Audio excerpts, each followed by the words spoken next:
몇 년 전에 우리 전했던 교회에서 비전 트립을 다녀온 적이 있습니다.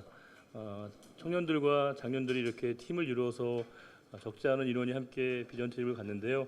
그때 우리 장로님 두 분과 또 저를 포함해서 교육자 2명, 또 우리 청년들, 또 어른들이 함께 아이들까지 같이 이렇게 다녀왔는데 그 이제 게이트 앞에서 이제 막 비행기를 타려고 하는 그런 직전인데 장로님 한 분이 이제 그 게이트 앞에 가서 그 직원분들이랑 무슨 대화를 막 하시더라고. 한참 대화를 하시더니 이제 저하고 또 장로님 다른 한 분, 또 교육자분 네 분 보니까 네 명을 이제 다른 곳으로 안대하는 겁니다. 그게 뭐냐면요, 저희가 다 그때 이코노미석을 끊었는데 얘기를 잘해서 비즈니스를 업그레이드를 받았다는 겁니다.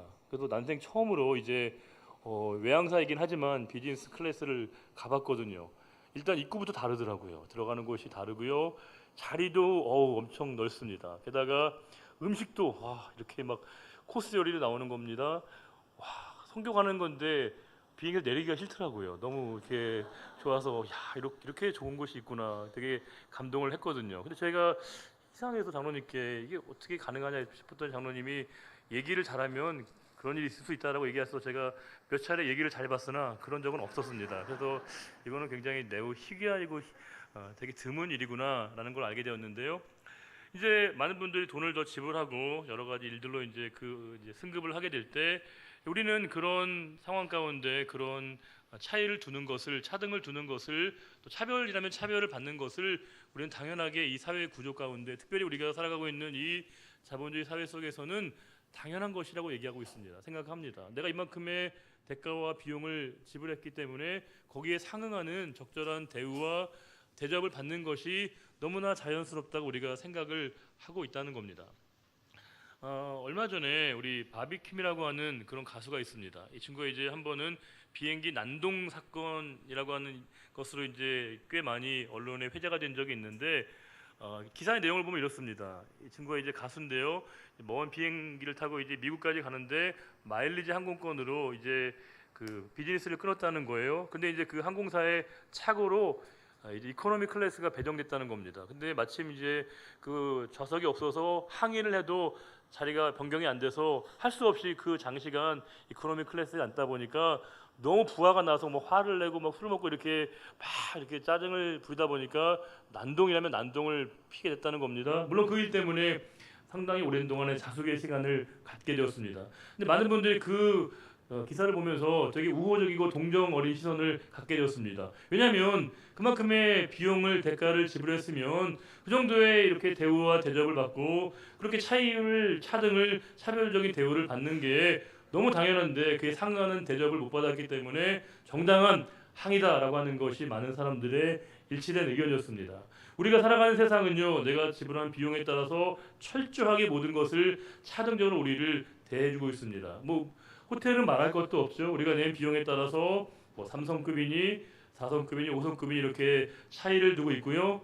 뭐 사람을 치유하는 병원도 마찬가지입니다. 우리가 낸 비용에 따라서 1인실도 있고요, 2인실도 있고 다인실도 있고요. 또 뭐 급여냐 비급여냐에 따라서 낸 비용에 따라서 거기에서도 차이를 보이고 있습니다. 뭐 공연은 말할 것도 없죠. 우리가 여러 가지 공연을 할 때 공연을 철저하게 자본의 논리에 따라서 앉는 위치에 따라서요 비용이 책정되어 있고 우리는 그것을 당연한 거게 그 너무나 자연스럽고 당연한 것 아니냐고 우리가 그렇게 받아들이고 있다는 겁니다. 물론 교회는 여러분의 헌금에 따라 여러분의 자리를 제정하지 않습니다. 아시는 것처럼 우리가 여러분 얼마를 냈든지 그 헌금에 따라 우리가 자리가 우리 배정되지 않고요. 아시는 것처럼 우리가 교회는 지정석도 따로 존재하지 않습니다. 우리가 교회는요, 그 어떤 사람도 특별한 대우와 대접을 해드리고 있지는 않습니다. 교회는 특권층이 존재하지 않는다고 할 수 있습니다. 하지만 그럼에도 불구하고 우리가 이 차별이라고 하는 것이 우리가 늘 경각심을 가져야 될 게 뭐냐면 우리는 이 차별을 은연중에 이 사회 구조 안에서 질서 안에서 당연하게 우리가 받아들이게 된다는 겁니다. 차별은 존재하지만 그것을 우리가 차별에 대한 의식을 별로 갖지 않게 사회 구조가 되는 경우들이 많다는 거죠. 우리가 교회 안에도 우리가 노골적인 차별은 존재하지 않지만 우리가 질서라고 하는 관점에서 볼 때 교회 안에도 엄연하게 순서가 있고요, 질서가 있고 서열이 있고 나름대로 차이가 우리 안에 존재한다고 할 수 있습니다. 우리가 교회에도 보게 되면요, 순서를 정할 때 등록 순위냐, 임직 순위냐 이거 되게 중요하게 따지거든요. 만약 이게 뒤바뀌게 되면요, 서로 간에 어색해지는 일들이 적지 않게 있습니다. 게다가 우리가 서로를 직분에 따라 부르게 될 때도요, 이 묘합니다. 집사님을 장로님이나 권사님을 부르는 건 뭐 무방한 일인데 권사님을 집사님으로 부른다든지 장로님을 집사님을 부르게 되면 부른 사람이 굉장히 미안해한다는 거죠. 실수로 그럴 수도 있잖아요. 그럼에도 불구하고 우리는 굉장히 그것을 불편해하는 거고요. 굉장히 우리가 되게 어렵게 생각하게 된다는 겁니다. 여러 목사님들이 대화를 하다 보면 공통된 얘기가 있는데 정도의 차이는 있으나 교회마다 어떤 그런 텃세가 없는 교회는 거의 없다는 것이 모든 목사님들의 공통된 의견이었습니다. 물론 우리가 느끼는 그 분위기나 내용의 차이는 있을지 모르겠으나 어느 곳에든지 그게 구조적으로 우리 안에는 이 텃세라면 텃세라고 하는 게 존재하고 있는 것이고요. 우리는 이 안에 존재하고 있는 이 차등과 차이와 나름대로 차별이라면 차별을 우리가 당연하게 우리가 받아들이는 부분이 있을 수 있다는 겁니다. 우리가 여러분 교회 안에서 여러분들 어떤 문제가 생기고 어떤 고민이 생기거나 어떤 해결할 일이 생기면 여러분 누구에게 찾아가십니까?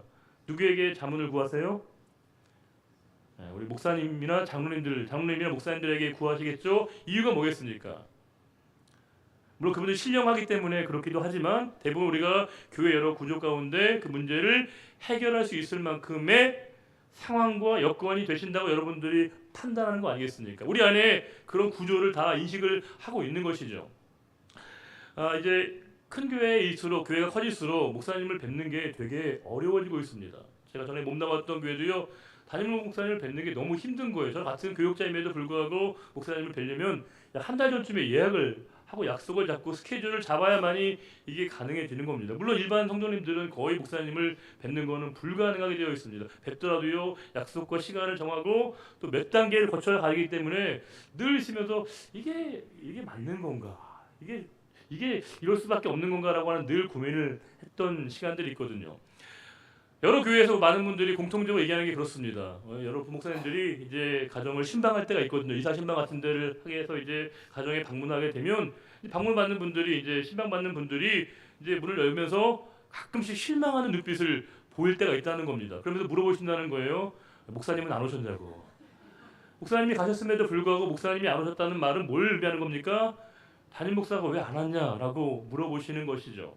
그 말 속에는 은연중에 우리가 단하면 내가 하는 일에는 담임 목사가 좀 와주면 좋겠다라고 하는 기대감을 갖는 우리 안에 이 보편적인 의식이 우리 안에 담겨져 있다라고 하는 겁니다. 그런데 우리가 교회가 세상과 다른 부분이 있고 달라야 한다면 우리가 그리스도 이름으로 그 어떤 것에도 우리가 차별적인 대우를 인정하지 않는다는 것입니다. 교회는 그 어떤 이름으로도 우리가 차별적인 대우와 대접과 인정을 하지 않는 공동체가 바로 교회라고 하는 것입니다. 우리가 2장 1절 오늘 본문의 말씀을 한 번만 더 읽어보도록 하겠습니다. 2장 1절 말씀입니다. 읽어볼까요? 내 형제들아, 영광의 주 곧 우리 주 예수 그리스도에 대한 믿음을 너희가 가졌으니 사람을 차별하여 대하지 말라라고 되어 있습니다. 우리가 사람을 차별하여 대하지 말라고 할 때 그 전제 조건이 있습니다. 뭐예요? 왜요? 뭐 때문에 우리가 차별하지 말라는 거죠? 차별하지 않아야 되는 우리 안에 분명한 이유가 있다는 겁니다. 믿음이 있기 때문에. 우리가 믿음이 있는데 어떻게 누군가를 차별할 수 있겠냐라고 하는 강력한 의지가 이 가운데 담겨져 있습니다. 믿음 있는 사람과 차별은 절대로 이게 양립할 수 없는 그 의미가 담겨 있다라고 오늘 말씀 우리들에게 일러주고 있는 겁니다. 우리가 여러분 차별하지 말아야 되고 차별할 수 없는 것이 이 성경이 우리에게 알려주고 있는 사실인데 우리가 하지 못한다는 것과 하지 않는 건 좀 다르죠. 하지 못하는 것과 하지 못하는 건 우리가 뉘앙스가 다릅니다. 하지 못하는 건 뭐예요? 이건 능력의 문제이지만 하지 않는 건 뭡니까? 이건 인격에 속하는 부분이라고 하는 겁니다. 우리는 하지 못하는 것보다 하지 않아야 될 일들이 훨씬 더 우리에게 많다는 거죠. 제가 여러분들에게 우리가 갖고 있는 그 재능과 은사로 판명할 수 있는 중요한 3가지 기준이 있다고 말씀을 드린 적이 있습니다. 그것이 은사인지 아닌지를 알려면 3가지 조건에 부합해야 한다는 거죠. 첫 번째가 뭐냐면 잘해야 됩니다. 잘하는 게 은사인 거죠. 그리고 또 한 가지가 좋아해야 됩니다. 좋아하고 잘해야 은사일 수 있는 것이고 사실은 더 중요한 3가지 조건이 있는데 그것이 바로 옳은 일이고 의로운 일이어야 그것이 은사이거든요. 남의 동의 없이 상대방의 의사와 상관없이 남의 걸 가져오는 걸 좋아하고 잘하는 분이 있습니다. 근데 그걸 우리가 은사라고 부르지 않죠. 도둑질, 절도라고 부릅니다. 근데 우리가 누군가를 아무도 없는 곳에서 남의 것을 가져오지 않거나 우리가 컨닝이나 치팅을 하지 않는 이유, 그 명백한 이유를 우리는 뭐라고 생각하죠? 아무도 없습니다. 그럼에도 불구하고 우리가 그것을 하지 않는 한 가지 이유가 있을 때 우리는 그걸 뭐라고 생각하냐면 아무도 보지 않는 그곳에서도 나를 주목하시고 계시는 그분의 시선이 나에게 있다고 하는 걸 우리가 믿고 있기 때문에 그분의 시선이 나에게 머무르고 있을 때 우리가 하지 말아야 되는 것보다 하지 않는 그 일들을 우리가 스스로 우리가 인격적으로 그것들을 하지 않게 되어진 일들이 훨씬 더 우리에게 중요하다는 겁니다. 오늘 말씀은 우리들에게 믿음의 사람이 어떻게 서로를 차별할 수 있겠냐라고 우리들에게 반문하고 있는데 중요한 사실은 그럼에도 불구하고 이 교회 공동체 안에서 공공연하게 차별이 자행되고 있었다라고 하는 겁니다. 2절입니다. 만일 너희 회당에 금가락지를 끼고 아름다운 옷을 입은 사람이 들어오고 또 남루한 옷을 입은 가난한 사람이 들어올 때 두 부류의 사람이 회당에 들어오게 되었습니다. 두 부류의 사람은 뭐라고 설명하고 있냐면 한쪽은 뭐예요? 아름다운 옷을 입고 금가락지를 끼고 촉복에도 있어 보이는 사람이 교회에 오게 된 겁니다. 또 한 부류의 뭐예요? 가난하고 남루한 옷을 입은 사람이 왔다는 겁니다. 지금의 우리 시대는 적어도 입은 옷으로 그 사람의 사회적인 형편과 상황을 판단하는 건 거의 불가능해졌습니다. 입은 옷으로 우리가 잘 구분이 안 돼요. 물론 우리가 요즘에는 뭐 사는 집이나 차로 우리가 좀 우리의 상황들이 구분되어져서 우리가 차에 대한 욕심을 좀 더 우리가 갖게 되는 경우가 있거든요. 많은 분들이 차를 선택할 때 그렇게 고민하신다고 하더라고요. 차를 선정할 때 보다 합리적으로 적정한 가격의 차를 생각한다는 거예요. 근데 차를 막상 고를 때 이 옵션도 얘기하고 이것도 얘기 듣고 이것도 막 여러 가지를 합치다 보면 뭐가 되겠어요? 비용이 올라가잖아요. 근데 이제 그때 딜러분이나 스스로 그렇게 생각한다는 거예요. 조금만 더 쓰면 탄단기 높은 차로 살 수 있다라고 생각을 한다는 겁니다. 그 고민의 지점이죠. 대부분은 그때 약간 욕심을 내서 자기가 원래 생각했던 차하고 좀 다른 급의 차를 구입하신다고 얘기합니다. 이유가 뭐겠어요? 차가 우리가 운송의 수단으로만 생각하면 그걸 고민할 필요가 없죠. 차가 주고 있는 사회적인 메시지가 있거든요. 어떤 차를 타고 있느냐에 따라서 사람들의 시선과 관심이 달라지는 걸 우리가 느끼고 있습니다. 저도 마찬가지로 운전할 때 되게 주의를 기울이는 게 뭐냐면요. 운전할 때 옆에 외제 비싼 차가 오면요. 이렇게 불안해져요. 빨리 좀 지나가주길 바라는 마음으로 되게 소심하게 운전을 하게 되거든요. 주차장에서 말할 것도 없습니다. 왜냐하면 널찍하게 있을 때 그 차 옆에 있을 때요. 주차되어 있는 그 차 옆에 가기가 되게 어렵죠. 왜냐하면 잘못 갔다가 이 문을 열거나 할 때 묘하게 스크래치가 나면 마음에 스크래치가 나거든요. 그러니까 이게 못 간다는 거예요. 전에 함께 동역했던 목사님이 이분이 오랫동안 독일에서 유학을 하시고 국내 오신 지 얼마 안 되신 목사님이십니다. 그러니까 국내 여러 가지 상황이나 길이 익숙하지 않는데 이분이 오자마자 한번 사고를 냈습니다.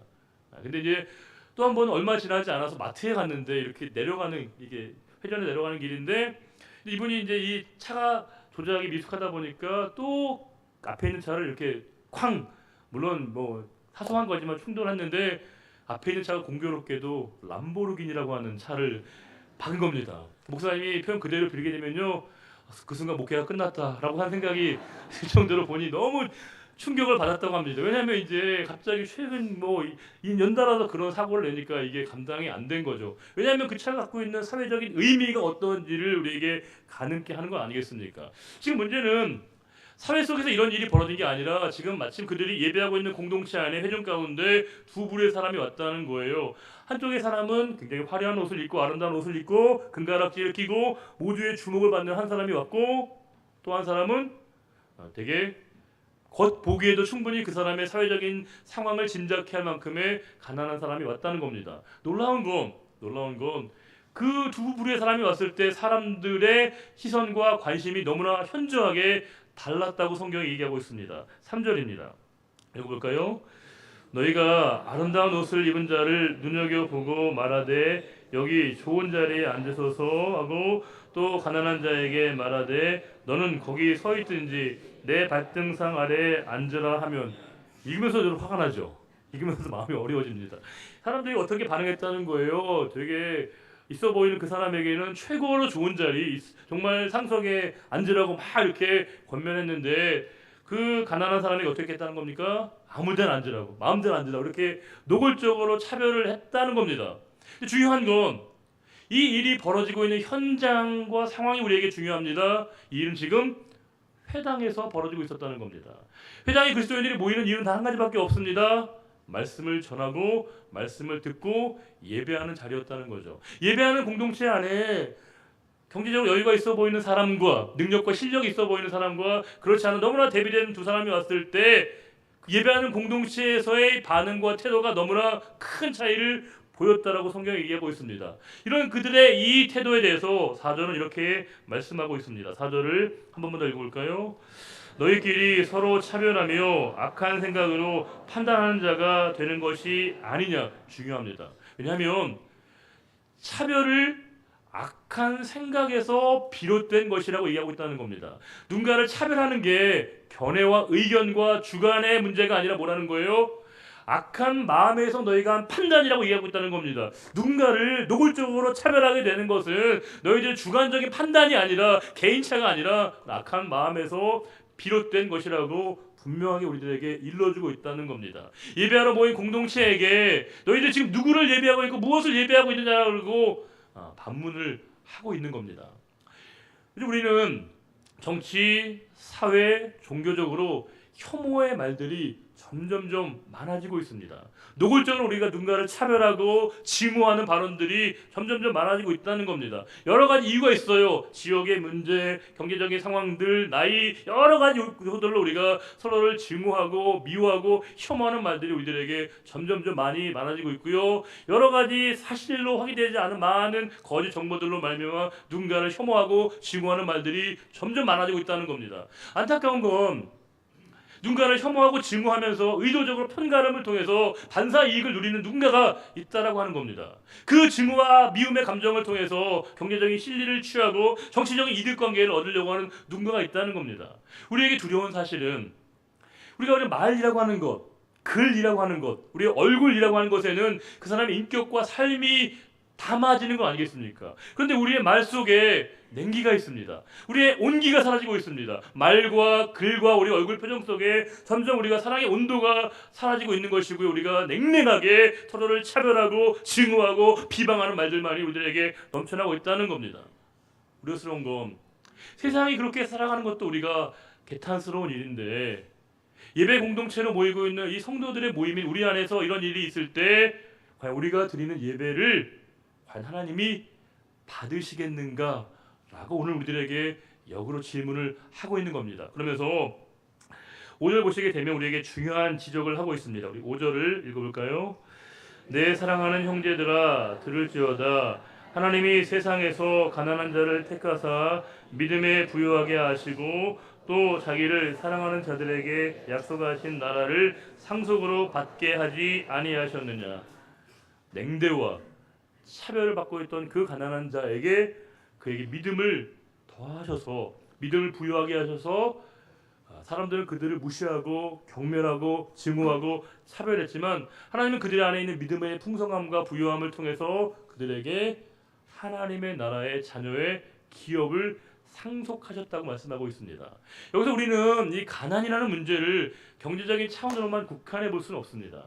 여러 가지 어떠한 이유와 명분을 들어서 우리를 편견과 냉대와 증오와 차별하고 있는 모든 것에 대한 그들을 향한 주님의 관심과 주님의 선대를 볼 수 있다는 겁니다. 요즘엔요 없는 사람만 증오하는 게 아니라 있는 사람과 가지고 있는 모든 사람들 안에 우리 안에 증오가 있습니다. 우리 안에 갖고 있는 모든 시각 속에서는요 내 마음에 들지 않는 모든 것에 대한 우리의 증오감을 표출함으로 말미암아 그 증오감마저도 우리가 정당하게 여기는 이 구조를 우리가 지니고 있다는 것인데 오늘 말씀 우리들에게 그 모든 차별에 대해서 하나님이 용납하지 않으시고 오히려 그들을 향한 하나님의 선대를 볼 수 있다는 겁니다. 우리가 차별이 정말로 두려운 이유는 차별은 불가피하게 서로를 우열관계로 규정짓게 만든다는 겁니다. 그리고 이 차별은 우리가 서로가 서로에 대해서 갖고 있는 하나님의 형상대로 지음받은 존재로서의 우리 자신을 정직하게 보지 못하게 만든다는 거죠. 우리 모두는 다 어떠한 형편과 상황에 있든지 어떠한 경제적인 상황과 어떠한 사회적인 위치에 있든지 다 하나님의 형상대로 지음받은 존귀한 존재임에도 불구하고 우리는 하나님의 존재로서의 그 상대방을 그 모습 그대로 보지 못하게 만든다는 겁니다. 남북 전쟁이 활발하게 진행되어졌을 때 우리가 그 역사적인 상황 가운데 역사적인 상황 가운데 우리가 반추하게 되는 것은요. 이 미국의 남쪽에 있는 사람과 북쪽에 있는 사람들의 그 시각차가 남쪽에 있는 사람들이 경건한 사람들이었습니다. 주일마다 예배하는 사람들이었습니다. 그들이 옷을 잘 차려입고 주일마다 경건하게 하나님을 찬양하고 하나님께 기도하며 예배하는 공동체였습니다. 그들은 그들의 의식 속에서 흑인들을 노예로 삼고 그들을 차별한다는 생각 자체를 못했습니다. 당연한 그들의 권리와 권한으로 생각했다는 겁니다. 요즘에 이 사회적인 이 갑과 을의 문제, 갑질의 문제가 얼마나 심각합니까? 왜 사람들이 그렇게 사람들을 차별하고 냉정할까 생각해 보게 되면요, 이렇게 생각하는 거죠.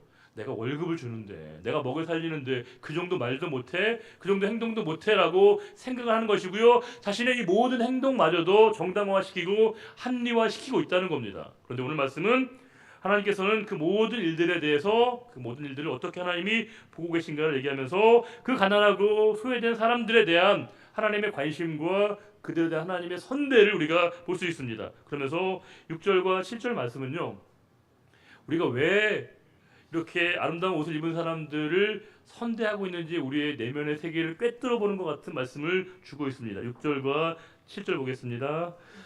너희는 도리어 가난한 자를 업신여겼도다. 부자는 너희를 억압하며 법정으로 끌고 가지 아니하느냐? 그들은 너희에게 대하여 일컫는 바 그 아름다운 이름을 비방하지 아니하느냐? 우리가 그 있어 보이는 사람에 대해서 더 이렇게 더 많은 관심과 배려를 했던 이유가 뭘까요? 사람들이 순수하게요? 아니죠. 뭔가 나에게 도움을 줄 것을 기대하고 이 사람이면 뭔가 갖고 있는 그 실력과 능력이 나에게 언젠가 보탬이 될 것을 기대하는 마음, 기대 심리가 있었던 거거든요. 그런데 지금 문제는 뭐냐면 진짜로 어려움을 당했을 때 그들이 돌봐주지 않았다는 겁니다. 오히려 사람들을 법정으로 끌고 가게 되고요. 아름다운 신앙의 이름을 그들이 버리게 만드는 전혀 그들이 예상하고 기대하는 모습으로 반응하지 않았다는 겁니다. 그러면서 오늘 말씀은 8절에 이렇게 얘기하고 있습니다. 8절 읽어볼까요? 너희가 만일 성경에 기록된 대로 내 이웃 사랑하기를 내 몸과 같이 하라 하신 최고의 법을 지키면 잘하는 것이거니와. 다른 말로 얘기하면 최고의 법이 뭐라는 거예요? 이웃을 내 몸같이 사랑하는 것. 형제와 자매를 이웃을 나 자신처럼 사랑하는 것이야말로 최고의 법이다. 최고의 강령이다. 최고의 계명이다라고 얘기하면서 9절 말씀까지 읽어보겠습니다. 만일 너희가 사람을 차별하여 대하면 죄를 짓는 것이니 율법이 너희를 범법자로 정죄하리라. 다른 말로 얘기하면 뭐예요? 내가 누군가를 차별하면 그것이 바로 죄이다. 죄다라고 우리들에게 단정을 짓고 있습니다. 복음의 능력은 뭐예요? 복음은 세상에서 가장 큰 차별을 당하신 예수 그리스도께서 그 모든 차별의 장벽을 허물고 넘어섰다는 겁니다. 십자가 우리에게 온전한 복음으로 여겨지는 이유는 뭐예요? 우리 안에 존재하는 모든 차별의 장벽을 십자가로 허무신 사건이 바로 이 구원의 복음이라고 하는 겁니다. 저는 여행하는 걸 좋아하는데 여행지에 가면 되게 좋은 게 많더라고요. 여행 가면 제일 좋은 것은 맞는데 가장 좋은 게 뭐냐면 신경 쓸 필요가 없어요. 누군가가 저를 어떻게 봐주는지를 신경 쓸 필요가 없고 제가 다른 사람을 볼 때 그렇게 신경 쓸 필요가 없다는 게 너무너무 홀가분하다고요. 오해하지 마세요. 제가 부자리하다는 게 아니에요. 여행지에 가면 상대적으로 훨씬 더 이렇게 편한 부분이 있죠. 우리가 여행지에 가서 그 사람이 어떤 상황인지 어떤 옷을 입었는지 뭐 하는지 우리가 신경 쓸 필요 있어요? 없는 거죠. 우리는 근본적으로 인생길을 걸어갈 때 이 순례자, 나그네 길을 살아가는 것이거든요. 근데 우리는 자꾸 진짜 보아야 될 게 아니라 그 사람이 가지고 있는 부수적이고 인간적인 조건으로 상대방을 본다는 겁니다. 진짜 우리가 관심을 가지려면 그 사람의 내면의 세계와 믿음의 본질을 봐야 되는데 사실 오늘 여기서도요. 부자가 왔는데 그 사람이 믿음이 있는지 없는지는 관심도 없어요. 그 사람이 어떤 옷을 입고 있는지 어떤 일들을 하고 있는지에 대해만 사람들 눈길이 쏠려 있다는 겁니다. 그런데 진짜 중요한 건 우리가 하나님의 눈으로 하나님의 관점으로 그 사람을 정확하게 우리가 보고 있는가를 우리들에게 물으신다는 겁니다. 우리가 세상에서 누군가를 차별할 수 있는 분은 단 한 분밖에 없습니다. 그분은 바로 하나님이시죠. 하나님만이 우리를 차별할 수 있습니다. 놀라운 건 그분이 우리를 차별하지 않으신다고 말씀하십니다. 그렇다면 우리 가운데 그 누구도 서로를 차별로 볼 수 없다는 겁니다. 내가 불편하다는 이유만으로, 내가 다른 출신이라고 하는 지역 출신이라고 하는 이유만으로, 나의 경제적인 수준이 다르다고 하는 이유만으로, 식분이 다르다는 이유만으로, 우리가 신앙의 연륜이 다르다는 이유만으로 서로를 차별하는 것은 절대로 하나님 우리에게 원하시고 기대하시는 모습이 아니라는 겁니다. 우리가 이 말씀을 통해서 저는 두 가지 결론에 도달됩니다. 한 가지는 뭐냐면 우리 모두는 다 하나님 앞에 서야 되는 죄인이라고 하는 겁니다. 우리 모두가 다 하나님 앞에 서야 되는 죄인이라고 하는 이 엄중한 현실과 사실이 있습니다. 또 한 가지는 하나님 앞에 설 수 없는, 서지 못할 죄인 또한 없다는 겁니다. 우리가 마음에 안 들 뿐이죠. 우리가 견해와 생각이 다를 뿐이죠. 중요한 건 하나님이 온전한 은혜의 자리로 불러주신 모든 분들을 향한 우리의 생각과 우리의 뜻이 어디에 머물러야 되는가를 말씀하고 있습니다. 우리 예배는 우리를 하나로 모으는 자리 아닙니까? 우리가 예배가 왜 우리를 하나로 모으죠? 우리의 생각과 견해와 경제적인 수준과 사회적인 위치와 우리의 모든 것이 다 다름에도 불구하고 우리는 다 죄인의 자리에 있었다는 겁니다. 지금은 형무소가 아니라 교도소라고 부르는데 그 재소자분들이 참 묘하게 거기 수감되면요, 그분들이 꼭 그런 얘기 하신다는 거예요. 내가 왕년에 이랬다고, 왕년에 이렇게 살았다고. 죄송하지만 수임 번호가 있고 수감된 그분의 입장에서 과거에 그분이 어떻게 살았든지 얼마나 많이 배웠든지 그게 무슨 상관이 있는 겁니까? 다 본인이 다 죄인이라고 하는 한 가지 사실밖에 없는 거 아니겠습니까? 우리가 이 시간도 예배할 때 우리가 이 예배를 벅찬 감격과 은혜로 경험하는 이유, 죄인 되었던 우리들을 하나님이 받아주시고 은혜 자리 가운데 용서하셨기에 우리를 이 자리에 불러주신 하나님의 은혜 가운데 우리가 예배가 우리들에게 가장 큰 은혜와 축복과 회복의 통로로 우리가 경험될 수 있기 때문에 이 은혜를 받은 저희들이 어떻게 하면 하나님이 기뻐하시는 그 믿음의 자리에 설 것인가를 생각하고 고민하고 질문하는 자리가 바로 예배라고 하는 겁니다. 그래서 예배는 우리를 이 시간 회복하게 하는 자리죠.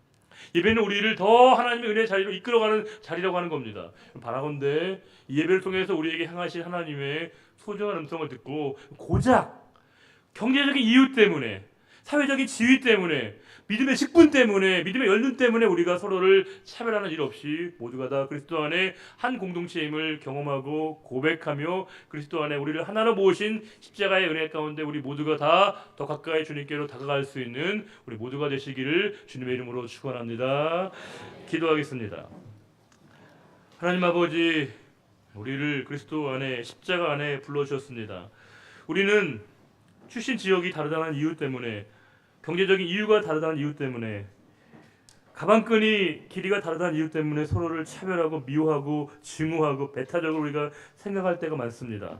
하나님께서 우리에게 더 넉넉하게 하셨다면, 더 많이 배우게 하셨다면, 더 많이 알게 하셨다면 그것은 섬김의 자리에 있게 해주시고 우리에게 어떤 직분을 맡기셨다면 더 교회를 교회되게 하고 덕을 세워가는 일에 하나님이 우리를 부르셨는데 어느새 우리가 그것을 우리 자신을 더 우월하게 만드는 조건으로 생각하고 있지 않은지 우리 자신을 정직하게 들여다보는 시간이 되기를 원합니다. 우리는 분명히 죄인이었는데 죄인이었던 저희들을 구원의 자리와 은혜의 자리로 불러주신 그 하나님의 놀라운 사랑을 기억함으로 말미암아 용서함 받고 치유받은 이 구원의 감격과 은혜로 더 많은 사람들을 포용하며 그리스도의 은혜의 자리에 함께 우리가 초대할 수 있는 우리 모두가 되기를 바라오며 언제나 우리와 늘 함께 하시는 우리 주님 예수 그리스도의 이름으로 축복하며 기도드리옵나이다.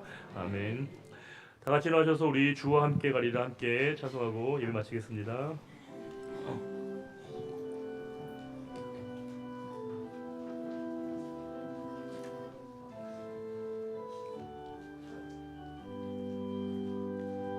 주 하나님 그 선하신 찬양에 놀라운 주 행적 찬양에 주님의 사랑이 가득 넘친 교회 주 사랑 이제 전파하려네 우리에게 주어진 소명대로 우리 사랑 널리 전하자 주 비춰주시는 그 빛을 따라서 어디든지 주와 가리라. 주와 함께 가리라. 악을 골잡고 주의 복음 들고 가리라. 주와 함께 가리라. 주님 주신 믿음으로 어디든 가리라. 주의 약속 믿으며 순종하며 가리라. 주와 함께 가리라. 주의 값진 피로 사신 교회,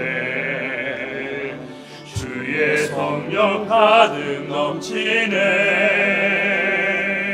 주 찬양 소리가 울려 퍼지는 곳, 주의 영광 울려 퍼지네. 지금 주신 주의 소명대로 순종하며 따라가리라. 주의 성령 우리를 늘 동행하시네. 어디든지 동행하시네. 주와 함께 가리라. 악을 골잡고 주의 복음 들고 가리라. 주와 함께 가리라. 주님 주신 믿음으로 어디든 가리라. 주의 약속 믿으며 순종하며 가리라. 주와 함께 가리라. 주와 함께 가리라. 주와 함께 가리라.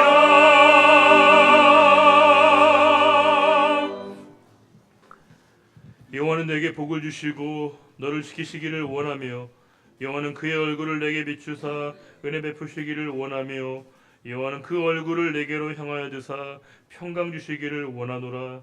이제는 우리 주 예수 그리스도의 은혜와 하나님 아버지의 크고 놀라우신 사랑과 성령의 인도 교통 충만케 하심이 우리 안에 그리스도의 말씀의 뜻에 따라서 주님이 원하시는 그 삶을 살아가기로 다짐하며 결단하는 우리의 거룩한 믿음의 고백과 그 장도 위에 이제로부터 영원히 함께하여 주시기를 간절히 축원하옵나이다. 아멘.